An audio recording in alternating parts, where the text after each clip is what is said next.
తిరుమల తిరుపతి దేవస్థానం భారతదేశంలోకెల్లా అత్యంత ధనిక, ఆధ్యాత్మిక ప్రాముఖ్యత గల ప్రదేశమని మనందరికీ తెలుసు. సాధారణంగా మనకు తెలిసిన వాస్తవాల కంటే మనకు తెలియని, అంతుచిక్కని రహస్యాలు ఎన్నో తిరుమలలో దాగి ఉన్నాయి. తిరుమల వెంకటేశ్వరునికి తల భాగంలో నిజమైన వెంట్రుకలు ఉన్నాయని, శ్రీవారిని పూజించే వస్తువులన్నీ స్థానికంగా లభించేవి కాదని, శ్రీవారి విగ్రహానికి చెమట పడుతుందనే ఎన్నో ఆసక్తికర విషయాలు తిరుమల వెళ్లే భక్తుల్లో చాలా మందికి తెలియదు. ఇలా తిరుమల గురించి చాలామంది భక్తులకు, పర్యాటకులకు తెలియని మరెన్నో ఆసక్తికర విషయాలు గురించి ఇప్పుడు తెలుసుకుందాం. తిరుపతి బాలాజీ దేవాలయంలో ఆరాధనల కోసం ఉపయోగించే పువ్వులు, పాలు, వెన్న, పవిత్రమైన మూలికల ఆకులు తదితర ఎన్నో పదార్థాలను తిరుపతికి 22 కిలోమీటర్ల దూరంలో ఉన్న ఓ రహస్య గ్రామం నుంచి తీసుకువస్తారు. ఇక్కడ ఉండే గ్రామస్తులకు తప్ప ఈ చిన్న గ్రామం గురించి మరెవ్వరికీ తెలియకపోవడం విశేషం. ఇక్కడి ప్రజలు ఎంతో నియమ నిష్టలతో ఉంటారు. గర్భగుడిలో పూజలకు ప్రకృతి నుంచి అవసరమయ్యే ప్రతి సామాగ్రిని ఇక్కడి నుంచే తీసుకువెళ్తారు. తిరుమల గర్భగుడిలో శ్రీవారి విగ్రహం భక్తులకు గర్భగుడి మధ్యలో ఉన్నట్లు కనిపిస్తుంది. అయితే నిజానికి శ్రీవారి విగ్రహం గర్భగుడి మధ్యలో ఉండదు. గర్భగుడికి కుడివైపు మూలలో శ్రీవారి విగ్రహం ఉంటుంది. సరిగ్గా గమనిస్తే ఇది మీకు స్పష్టంగా తెలుస్తుంది. వెంకటేశ్వర స్వామి వారి విగ్రహానికి పట్టులాంటి మృదువైన చిక్కులు లేని నిజమైన జుట్టు ఉంటుంది. దీని వెనుక ఒక ఆసక్తికరమైన కథ కూడా ఉంది. వెంకటేశ్వరుడు భూమిపై ఉన్న సమయంలో ఊహించని ప్రమాదంలో తన జుట్టులో కొంత భాగాన్ని కోల్పోతాడు.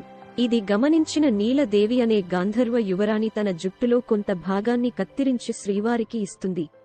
భక్తి సమర్పించిన తన తల నీలాలను స్వీకరించాలని కోరుతుంది. ఆమె భక్తికి మెచ్చిన వెంకటేశ్వరుడు ఎవరైతే తనను దర్శించేందుకు వచ్చి తలనీలాలు సమర్పిస్తారో వారికి సదా తన అనుగ్రహం ఉంటుందని వరమిస్తాడు. అప్పటినుంచి తిరుమలకు వెళ్లే భక్తులు తమ కోరికలు తీరకముందు, తీరిన తరువాత స్వామివారికి తలనీలాలను సమర్పించడం ఆనవాయితీగా మారింది. శ్రీవారి విగ్రహం వెనుక నుంచి ఎప్పుడూ సముద్రపు ఘోష వినిపిస్తుందనేది నమ్మలేని నిజం. స్వామివారి విగ్రహం వెనుక చెవి పెట్టి వింటే ఇది స్పష్టంగా తెలుస్తుంది. కాని శ్రీవారికి సేవ చేసే అర్చకులకు తప్ప సాధారణ భక్తులకు ఆ అవకాశం లభించదు. గర్భగుడిలోని శ్రీవారి విగ్రహం ముందుంచే మట్టి దీపాలు ఎప్పుడూ కొండెక్కవు. స్వామి దర్శనానికి వచ్చే భక్తుల యొక్క నిర్మలమైన హృదయానికి ఇవి ప్రతీకగా నిలుస్తుంటాయి. ఈ దీపాలను ఎప్పుడు, ఎవరు వెలిగించారనే విషయాలు ఎవ్వరికీ తెలియవు. కొన్ని వేల సంవత్సరాల నుంచి కొండెక్కకుండా వెలుగుతున్న ఈ దీపాలు ఇప్పటికీ స్వామివారి ఎదుట కనిపిస్తాయి. చాలా కాలం క్రితం 19వ శతాబ్దంలో దారుణమైన నేరాలకు పాల్పడిన 12 మందికి ఈ ప్రాంతాన్ని పాలించిన రాజు మరణ శిక్ష విధిస్తాడు. వారిని చనిపోయే వరకు ఉరి తీయాలని ఆదేశిస్తాడు. మరణానంతరం నేరగాళ్ల మృతదేహాలను తిరుమల దేవాలయం గోడలపై వేలాడదీస్తారు. అప్పుడు గర్భగుడిలో ఉన్న స్వామివారు నిజరూపంలో కనిపించినట్లు చెబుతారు.